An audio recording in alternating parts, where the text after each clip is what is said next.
আমার এই জায়গা থেকে বিমল দা আপনার কাছে প্রশ্ন, 1946 নিয়ে কথা বলছিলাম, অথচ যারা ওপার বাংলা থেকে এপারে চলে এলেন, আমি নাম করেই বলছি, জ্যোতি বসু সহ আরও অনেকে যারা পরবর্তীকালে সেখানে সরকার তৈরি করেছেন, কমিউনিস্ট পার্টির অনেক নেতারা রয়েছেন, তারা নিজের দেশের ছেড়ে আসার ইতিহাস তাদের বলতে এত দ্বিধাদ্বন্দ্ব হলো। তারা 1946 সালের ডাইরেক্ট অ্যাকশন ডে পাঠ্যপুস্তকে রাখলেন এবং ঘটনাচক্রে আজকে যখন সেই সময় গোপাল মুখার্জি, যাকে বামেরা দায়িত্ব সহকারে শুধুমাত্র গোপাল পাঠা বলে সামনে নিয়ে আসতে চেয়েছে বিভিন্ন সময়তে, তাকে নিয়ে যখন আলোচনা চলছে, আমি দেখলাম সবার আগে নেমে পড়েছেন বামপন্থীরা ময়দানে এত বিদ্বেষ নিয়ে, যেতে মনে হচ্ছে যে ডাইরেক্ট অ্যাকশন ডেটা কিছুই ঘটেনি, যা ঘটিয়েছেন একা গোপাল মুখার্জি ঘটিয়েছেন এবং তিনি নাকি একতরফা অ্যাকশন নিয়েছেন।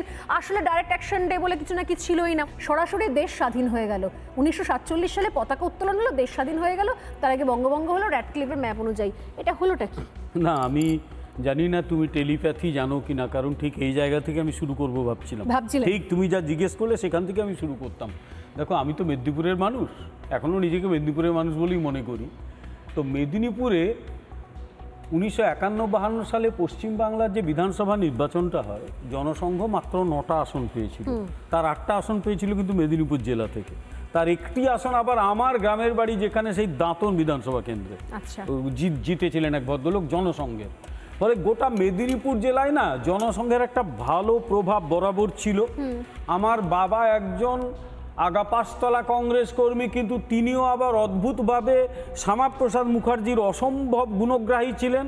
1977 সালে বামফ্রন্ট যখন জিতলো, সেবারেও তুমি দেখবে তথ্য, মেদিনীপুর জেলায় সিপিএমের ফল সবচেয়ে খারাপ হয়েছিল এবং তারপরে মেদিনীপুর জেলাটাকে যা করেছিল সিপিএম, আমি নিজের চোখে দেখেছি, বয়স কম হলেও একেবারে প্লান্ডারিং করে দিয়েছিল।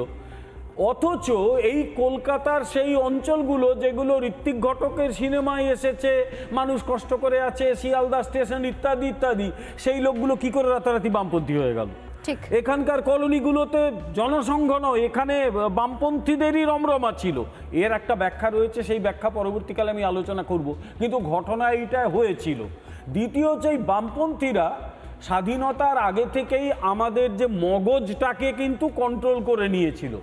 তারা অনেক কিছু লুকিয়েছিল, যেরকম কটা লোক জানে যে প্রশান্ত সুর, যিনি বামফ্রন্টের একজন আগুনখোর মন্ত্রী ছিলেন, তার বাবাকে নাকি শুনেছি তার নিজের কবর নিজে কুড়িয়ে জ্যান্ত পুঁতে দিয়েছিল মুসলিম, মানে পাকিস্তানি মুসলিমরা। তারপরে উনি এখানে কিন্তু বামপন্থী হয়েছিলেন এবং তিনি এত বড় ধর্মনিরপেক্ষ ছিলেন যে সে তো একেবারে সহ্য করতে পারতেন না কাউকে। এই বামপন্থীরা যারা স্বাধীনতার পর থেকেও ভারতের ইতিহাস চর্চার গুরুত্বপূর্ণ জায়গায় ছিল, কারণ এখানে নুরুল হাসানের মতো একদম কট্টর বামপন্থী, তিনি কংগ্রেসের ভেতরে থেকে তিনি শিক্ষামন্ত্রী হয়েছিলেন, এরকম অনেক শিক্ষামন্ত্রী করা হয়েছিল, যারা ভারতীয় ইতিহাস চর্চা থেকে হিন্দুদের কন্ট্রিবিউশনটা পারলে পুরোটাই ছেটে দেয়।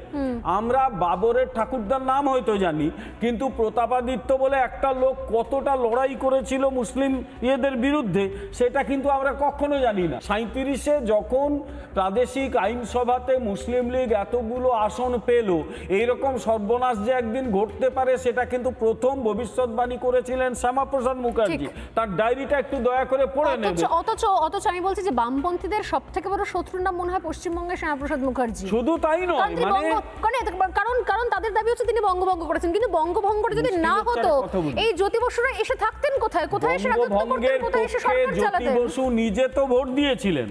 ওরা বামপন্থীরা বলছে বঙ্গভঙ্গ চাই না, জ্যোতি বসু আবার নিজে বঙ্গভঙ্গের পক্ষে ভোট দিয়েছিলেন। ফলে এ নিয়ে তো সাম্প্রতিক কিছু একটা বিতর্ক হয়েছিল, সেই আলোচনা না হয় সে পরে করা যাবে। এখন বামপন্থীদের এই ব্যাপারটা রয়েছে, ওরা বারবার বলে শ্যামাপ্রসাদ মুখার্জি বঙ্গভঙ্গ করেছিলেন, একদম ব্যাপারটা উল্টো। শ্যামাপ্রসাদ মুখার্জি পাকিস্তানটা ভেঙেছিলেন, উনি বঙ্গভঙ্গ করেননি। জিন্না কিন্তু অসম্ভব বুদ্ধিমান লোক ছিল, তো সেই লোকটাকে আমরা ঘৃণা করতে পারি, কিন্তু তার বুদ্ধিটাকে তো অস্বীকার করতে পারি না। একটা লোক জীবনে জেলে যায়নি, কিচ্ছু করেনি, গান্ধীর মতো কথায় কথায় অনশনও করেনি, সেই লোকটা পাকিস্তান নিয়ে বেরিয়ে চলে গেল, তার বুদ্ধিকে এবং গোটা কংগ্রেসকে ঘোল খাইয়ে দিল। এখন জিন্নার লক্ষ্য ছিল কিন্তু একটা, কলকাতা বন্দর ওদিকে চট্টগ্রাম বন্দর, পুরোটা যদি পাকিস্তান পেয়ে যায় তাহলে কিন্তু এই অঞ্চলে যদি সেটা ঘটে যেত, আজকে ভারতবর্ষ নয়, এই অঞ্চলে সবচেয়ে শক্তিশালী রাষ্ট্র হতো পাকিস্তান। কারণ ওখানে নেপাল, ওখানে ভুটান, ওখানে তখন সিকিম স্বাধীন রাষ্ট্র, তারা প্রত্যেকে এর ওপর নির্ভরশীল। কলকাতা বন্দরের সঙ্গে দক্ষিণ পূর্ব এশিয়ার ঘনিষ্ঠ যোগ, দক্ষিণ এশিয়া, দক্ষিণ পূর্ব এশিয়াতে পাকিস্তান হতো প্রধান শক্তি। এটা কেউ বুঝুক না বুঝুক বুঝেছিলেন শ্যামাপ্রসাদ মুখার্জি। আমাদের একদম গোটা সব শেষ হয়ে যেত, কিচ্ছু থাকতো না। এখন আমরা মেদিনীপুরের মানুষ হয়তো উড়িষ্যায় চলে যেতাম, কিন্তু পশ্চিমবাংলার বলে কিচ্ছু থাকতো না। সমস্যা হচ্ছে বামপন্থীরা প্রথম থেকেই ইতিহাসটা লুকিয়েছে কেন জানো? এরা জাস্ট 2-3টা লাইনে শেষ করব। এরা কিন্তু ভারতীয়ত্বের বিরোধিতা করে। কেন ভারতীয়ত্বের বিরোধিতা করে? কারণ ভারতীয়ত্বের সঙ্গে হিন্দুত্বের একটা যোগ আছে। জাস্ট একটা কথা বলে শেষ করি, ছাগলের কথাই তো বলি বন্ধ হয় না। ইতিহাস কিন্তু বদলানো হচ্ছে, ইতিহাস সত্যিকারের ইতিহাস মানুষ জানবে। তাই গোপাল মুখুজ্জের নাম ওরা যত লুকিয়ে রাখার চেষ্টা করুক, এখন কিন্তু গোপাল মুখুজ্জের ট্রেন্ড হয়ে গেছে, একদম ট্রেন্ড হয়ে গেছে। এবং এখান থেকে যদি 10টা লোকও সেই সময়কার ইতিহাস চর্চা শুরু করেছে অলরেডি, কিছু কিছু আছে যেরকম মানে অমর্ত্য সেনের মতো লোক জীবনে এসব নিয়ে চর্চা করেননি, বরং অদ্ভুত একবার কথা বলেছিলেন, বাংলাদেশ থেকে হিন্দুরা মানে পূর্ব পাকিস্তান থেকে হিন্দুরা চলে আসার ফলে নাকি ন্যাচারাল ওখানে ভূমি সংস্কার ঘটে গেছিল। উনি অনেক পড়াশোনা করেছেন, নোবেল পেয়েছেন, আমার কিছু বলার নেই, যদিও অর্থনীতিতে নোবেল বলে কিছু হয় না, কিন্তু তারপরেও ওনাকে তো অনেকে মাথায় তুলে নাচে, আমি নাচি না। আমার কথা, এই ধরনের লোকগুলো কিন্তু এই ন্যারেটিভ তৈরি করেছে। আর বাংলা পার্টিশনের জন্য বই লেখা হয়েছে, Bengal divided, Hindu communalism and partition, এই বইও তো লেখা হয়েছে, অর্থাৎ হিন্দু কমিউনালিজমের জন্য দায়ী। এই ন্যারেটিভগুলোকে এবার বদলানোর সময় এসেছে, বদলানোর কাজ চলছে।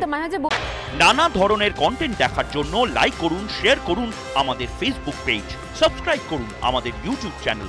পাশাপাশি অন্যান্য ব্রেকিং নিউজের জন্য অবশ্যই চোখ রাখুন রিপাবলিক বাংলায়।